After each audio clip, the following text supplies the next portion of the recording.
بسم اللہ الرحمن الرحیم الحمد للہ وکفا وسلام علی عبادہ الذین اصطفی اما بعد قال اللہ تبارک و تعالی فی الکلام المجید والفرقان الحمید بعد اعوذ باللہ من الشیطان الرجیم بسم اللہ الرحمن الرحیم ولا تجعل فی قلوبنا غلا للذین آمنوا ربنا انک رؤوف رحیم قال رسول اللہ صلی اللہ علیہ وسلم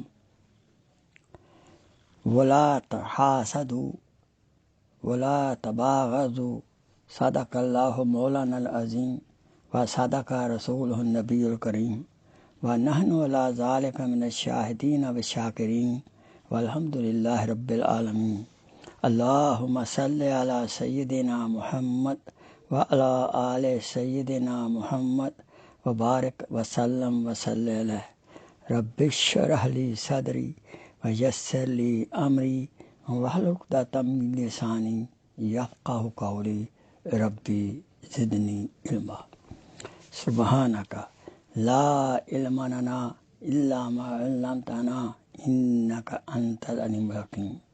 میں محترم بھائیوں، بزرگوں اور دوستوں اور میری اسلامی بہنوں، السلام علیکم ورحمۃ اللہ وبرکاتہ۔ آپ کی خدمت میں شیخ ہو کر حاضر ہے۔ بہت ہی ضروری موضوع آج عرض کر رہا ہوں۔ اگر اس کی طرف توجہ نہ کی جائے تو ہم کئی دعاؤں سے محروم ہو سکتے ہیں۔ وہ ہے دل میں کینہ کا ہونا، بغض کا ہونا، گرج کا ہونا، میلس کا ہونا، سپیٹ کا ہونا۔ اللہ اکبر کبیرہ۔ آیت کا سادہ ترجمہ یہ ہے، جو قرآنی دعا ہے، یا اللہ ہمارے دلوں کے اندر مومنوں کے خلاف کوئی بغض نہ رکھ، ہمارے دلوں کو یعنی صاف کر دے۔ آپ مہربان بھی ہیں اور رحم کرنے والے بھی ہیں۔ حدیث پاک کا ترجمہ پیارے حبیب مصطفیٰ صلی اللہ علیہ وسلم نے فرمایا، ولا تحاسدوا، ایک دوسرے حسد مت کیا کرو، ولا تباغضوا، اور ایک دوسرے کے خلاف دلوں میں بغض کینہ نہ رکھا کرو۔ یہ بہت بڑی بیماری ہے، ایسی سخت بیماری ہے، اور خدا نخواستہ کسی کے اندر یہ روحانی بیماری موجود ہو تو رمضان المبارک میں ایک بندہ اعتکاف کر رہا ہے اور لیلۃ القدر کی بھی رات پالے، تو لیلۃ القدر کی رات میں جو دعائیں بندہ کرتا ہے، اگر دل میں بغض اور کینہ ہے، کسی کے خلاف دشمنی ہے، تو وہ اس کی کوئی دعا قبول نہ ہوگی۔ جیسے فرمایا کہ لیلۃ القدر کی رات وہ شخص جو شراب پیتا ہے اور رشتہ داروں کے خلاف بغض رکھتا ہے، اس کی دعائیں بھی قبول نہیں ہوتی۔ آئیے دیکھیں بغض ہے کیا۔ دل میں کسی کی دشمنی دیر تک رکھنا کینہ کہلاتا ہے۔ یہ دشمنی کی شدید ترین کیفیت ہوتی ہے۔ یہ کیوں ہوتا ہے پیدا؟ یہ دل کے کھوٹ سے پیدا ہوتا ہے۔ دل کے کھوٹ کی سب سے بڑی بیماری وہ کبر ہے، اپنے آپ کو دوسروں سے بڑا سمجھنا اور دوسروں کو حقیر سمجھنا۔ یہ ایسی بیماری ہے، ایسی قدورت گندگی ہے جو کہ خیر کو دل میں آنے نہیں دیتی، آ جائے تو جمنے نہیں دیتی۔ تو بغض کیا ہوا؟ اگر کسی نے آپ کو ذہنی مالی جسمانی تکلیف دی ہو یا نقصان پہنچایا ہو اور آپ کسی وجہ سے اس کا بدلہ نہ لے سکے ہوں اور دل میں غصہ ٹھہر گیا ہو اور مستقل پر ٹھہر گیا ہو، جاتا نہ ہو، تو یہ کینہ بغض کہلاتا ہے۔ زیادہ غصہ دشمنی کی شکل اختیار کر کے دل میں جگہ لے لیتا ہے۔ اور تعریف یہ ہے کہ دل میں غصہ رکھ لینا اور موقع تلاش کرنا جب اس سے بدلہ لیا جائے ہی بغض کہلاتا ہے۔ کینہ بغض ایک میٹھے غصہ کی طرح ہوتا ہے۔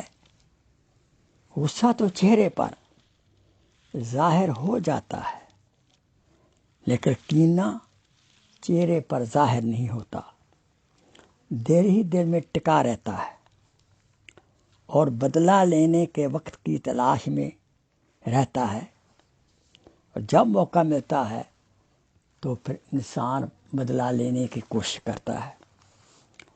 بالخصوص کینہ ایسے حضرات کے دل میں ضرور بیٹھتا ہے جو کہ بدلہ لینے پر قادر نہ ہوں، چونکہ دوسری پارٹی جو ہے وہ سخت ہے، طاقتور ہے، بدلہ لے نہیں سکتا، لہذا دل کے اندر کینہ کی بیماری اور اس کا علاج نہ کیا جائے تا آخری دم رہتی ہے۔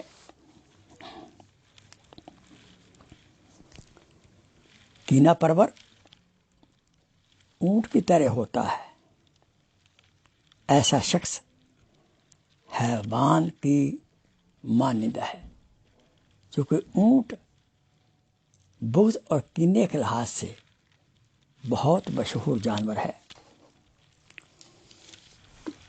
بغض پرور انسان دوسرے کی تکلیف دیکھ کر خوش ہوتا ہے اور نعمت جو اس کے پاس ہو اس کے چھن جانے پر خوشی محسوس کرتا ہے۔ یاد رہے، انسان کا دل تو اللہ کا گھر ہے۔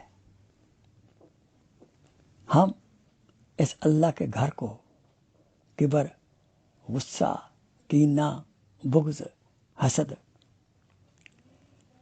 کنجوسی ایسے کوڑا کرکٹ سے کیوں بھرتے ہیں؟ کینہ گند ہے جو میرے دل میں ٹکا رہتا ہے۔ اللہ کی رحمت اس گند کے اوپر کیسے برسے گی؟ جیسا ہمیں دل پیدائشی عطا صاف ستھرا ہوا تھا تو اس دل کو ایسا ہی رکھنا چاہیے تاکہ پاک صاف دل کے اندر اللہ کی محبت، پیارے نبی اکرم صلی اللہ علیہ وسلم کی محبت، صحابہ کرام کی محبت، والدین کی محبت جاگزیں ہو سکے۔ تو لہذا ہمیں ایسی بیماریوں سے، بالخصوص بغض سے ہمیں پاک رکھنا چاہیے۔ ایسا نہ ہو کہ ہم رمضان کے روزے رکھ رہے ہیں، اعتکاف بھی کر رہے ہیں، لیلۃ القدر بھی پا رہے ہیں، اور ظاہر ہم خوش ہو رہے ہیں کہ لیلۃ القدر مل گئی، لیکن یاد رہے اگر دل میں کینہ اور بغض کے ساتھ اس رات بھی عبادت کریں گے اور جو دعائیں مانگیں گے وہ دعائیں بالکل قبول نہیں ہوں گی۔ کتنا بڑا نقصان ہے! اور اس سے بڑا نقصان تو یہ ہے کہ اللہ کی محبت دل میں جاگزیں نہیں ہو سکتی، جو کہ ہمارا مقصد حیات ہے۔ آئیے میں عرض کرتا ہوں اس کے کیا کیا ڈینجرس نقصانات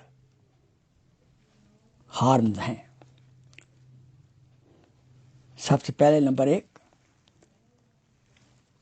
دل میں بغض کا رکھنا اللہ تعالیٰ کی نافرمانی ہے، رسول اکرم صلی اللہ علیہ وسلم کی بھی نافرمانی ہے، اور یہ بہت بڑا کبیرہ گناہ ہے۔ ہم اونٹ کی طرح دل میں کینہ رکھ کر حیوان کیوں بنے؟ اور یاد رکھیں، جس حیوان کی صفت ہماری زندگی میں ہوگی، قیامت کے روز اسی حیوان کی شکل میں ہم اٹھائیں گے، اسی شکل میں ہم اٹھائے جائیں گے۔ یاد رہے، کینہ پرور شخص سیدھا جنت میں داخل نہیں ہو سکتا۔ کیوں؟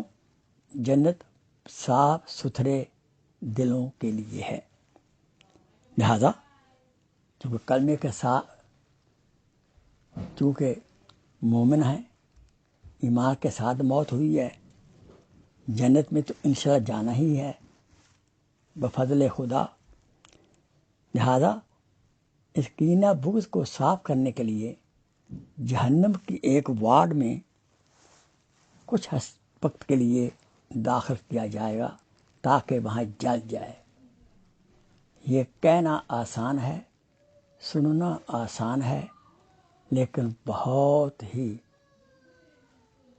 مشکل۔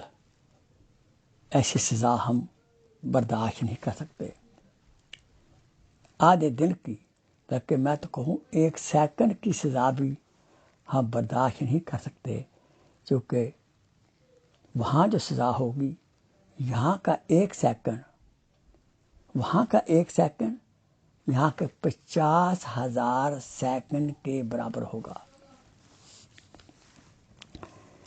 اللہ اکبر کبیرہ۔ کینہ پرور شخص جس کے اندر یہ بیماری بغض کی ہے، وہ سکھ کی نیند نہیں سو سکتا۔ وہ ہمیشہ سوچتے سوچتے، پلاننگ کرتے کرتے وہ سوئے گا، اور اس کو بری بری خوابیں بھی آئیں گی۔ کبھی اس سے لڑ رہا ہے، کبھی اس سے جھگڑ رہا ہے۔ اور ایسے لوگ، یاد رہے، کینہ بغض والے بالعموم انگزائٹی اور ڈپریشن کے شکار ہو جاتے ہیں۔ کینہ بغض رکھنے سے زندگی کی لذت ختم ہو جاتی ہے، عبادات کی لذت بھی ختم ہو جاتی ہے۔ اور یاد رہے، حسد، بغض، کینہ جیسی بیماری دین کو مونڈنے والی، یعنی ختم کرنے والی ہے۔ چہرہ کی رونق ختم ہو جاتی ہے۔ اللہ تعالیٰ کا گھر دل ہمیں بطور امانت دیا گیا ہے، تو امانت میں خیانت کرنا یہ بہت بڑا گناہ ہے، بہت بڑا جرم ہے۔ لہذا ہمیں اس کی طرف توجہ دینی چاہیے۔ جن 2 شخصوں کے درمیان آپس میں شکر رنجی ہوگی اور وہ آپس میں صلح نہیں کرتے، تو دونوں کی مغفرت میں دیر ہو جائے گی، ان کے فیصلے کو ڈیفر کیا جائے گا، ڈیلے کیا جائے گا، اور یہ ڈیلے ہونا بہت خطرناک چیز ہے۔ اور یاد رہے، مردوں کے اندر غصہ کینہ وقتی ہوتا ہے، اور عورتوں کے اندر یہ کینہ بغض یہ زیادہ دیر تک رہتا ہے۔ آئیے اللہ سے دعا مانگے، اللہ تعالیٰ ہمیں اس بیماری سے نجات دلائے اور ہم خوش و خرم زندگی گزاریں، اور جو ہی آنکھ بند ہو اللہ تعالیٰ ہمیں جنت فردوس عطا فرمائے۔ آخر دعوانا ان الحمدللہ رب العالمین۔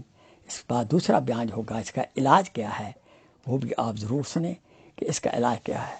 صلی اللہ تعالیٰ علی خیر خلق سیدنا محمد وآلہ وصحبہ اجمعین برحمتک یا ارحم الراحمین۔ ربنا آتنا فی الدنیا حسنہ وفی الآخرۃ حسنہ وقنا عذاب النار۔ ربنا هب لنا من ازواجنا وذریاتنا قرۃ اعین واجعلنا للمتقین اماما۔ السلام علیکم ورحمۃ اللہ وبرکاتہ۔